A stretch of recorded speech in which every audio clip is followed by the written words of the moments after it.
Hola chicos, buen día, ¿cómo andan? Espero que anden todos muy bien. Vamos a seguir con el tema que habíamos dejado la clase pasada. Nosotros lo terminamos de ver la caída del gobierno de Rosas. ¿Recuerdan la caída de Rosas? Que fue este gobernador de Buenos Aires que estuvo durante 2 mandatos y casi 30 años en el poder, más de 30 años, perdón, en el poder.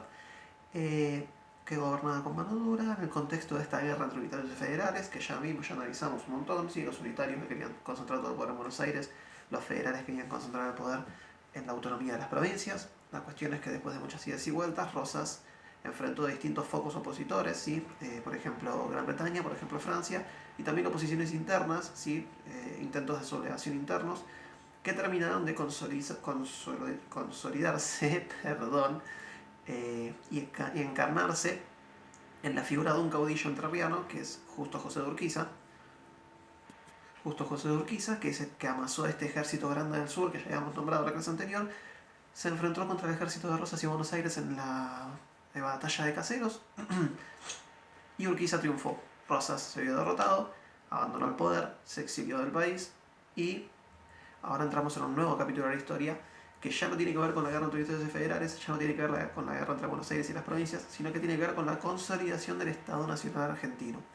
Porque ustedes recuerdan que hasta ahora no éramos un Estado, éramos un conjunto de provincias que no se podían poner de acuerdo en nada. Ahora se va a consolidar, se va a empezar a consolidar, se van a empezar a sentar las bases de lo que va a ser el Estado Nacional Argentino, o sea, la República Argentina tal y cual como la conocemos.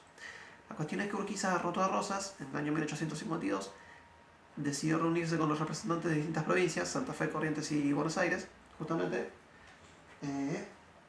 como dice acá nuestro querido manual, y se firmó el Protocolo de Palermo, que es una antesala al Acuerdo de San Nicolás, que establecía la conformación de un Congreso Nacional en Santa Fe para dictar una constitución y el nombramiento de Urquiza como director provisorio de la Confederación. Es decir, Urquiza iba a ser nombrado director de la Unión de todas las provincias. Se iba a firmar un pacto de un acuerdo de San Nicolás en el que se iba a dictar una nueva constitución. Hasta ahí todo joya, pero no, porque en Buenos Aires había bastante descontento y fue muy mal recibido el acuerdo de Urquiza. Primero y principal porque, como dice acá, Urquiza era visto como un caudillo entrerriano que había invadido la provincia. Recuerden que Urquiza fue a Buenos Aires con todo el ejército y destituyó a Rosas, que era su gobernador. O sea que la población de Buenos Aires no estaba muy de acuerdo con Urquiza. Por otra parte, el acuerdo de San Nicolás dejaba a Buenos Aires sin privilegios, y esto es muy importante, ¿sí?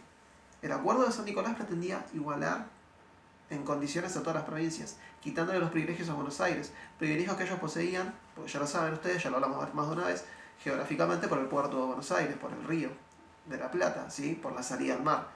Entonces, por ejemplo, Urquiza amenazaba con tomar los ingresos de la aduana del puerto de Buenos Aires. Eso es fundamental. Ese punto hacía que los pobladores de Buenos Aires no quieran saber nada con Urquiza. ¿Qué fue lo que pasó entonces? Se armaron 3 grupos con actitudes diferentes ante Urquiza. El propio Urquiza intervino en la provincia y nombró a Vicente López y Planes como gobernador. Como respuesta, las tropas porteñas se sublevaron, se volvieron a rebelar y le retiraron a Urquiza todo el control sobre Buenos Aires. ¿Qué va a pasar a partir de este momento? Esto está pasando en el año 1852.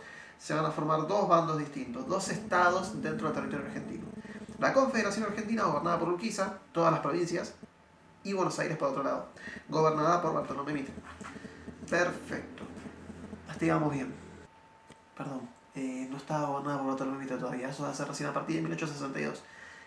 Así que Buenos Aires por un lado, la Confederación por la otra. Todas las provincias, Buenos Aires.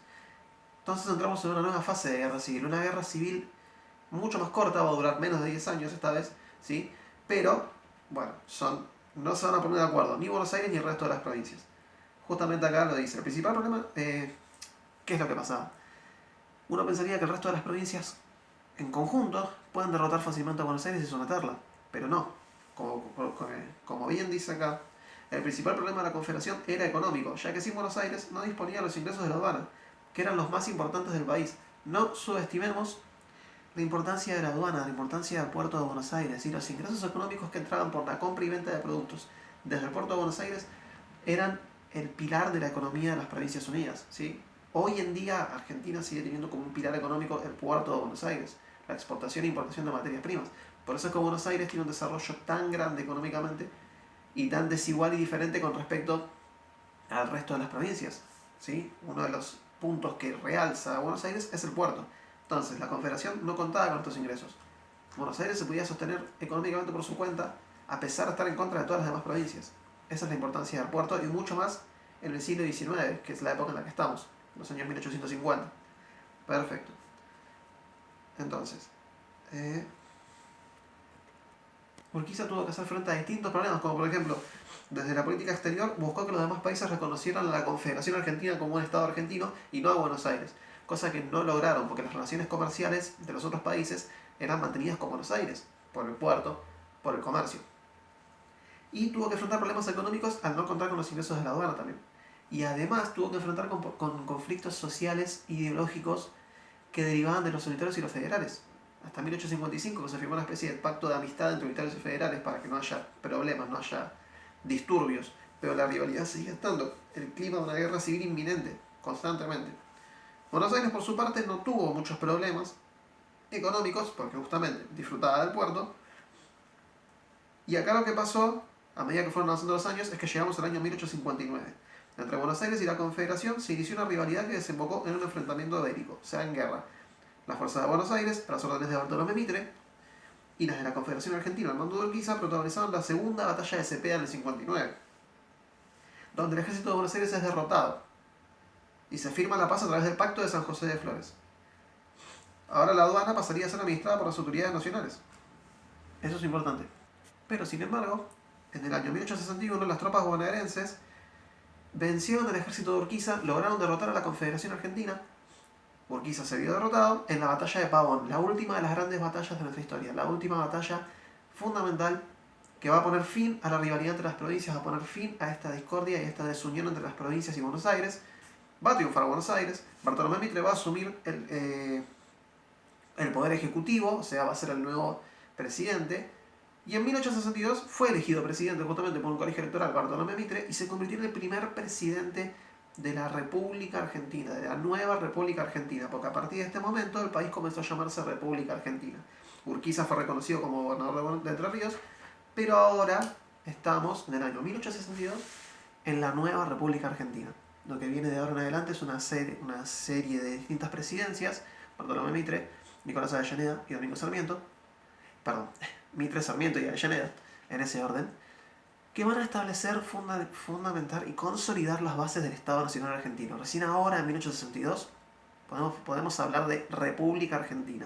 No más provincias unidas, no más provincias del sur, no más Confederación Argentina, no más Pacto Federal.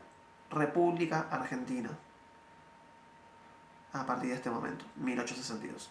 En el próximo video vamos a seguir analizando las distintas primeras presidencias y cómo se fue consolidando el poder de este Estado Nacional. Espero que haya quedado claro. Les mando un abrazo grande, un beso. Cualquier duda o consulta saben dónde contactarse conmigo. No se haga ningún problema. Nos estaremos viendo.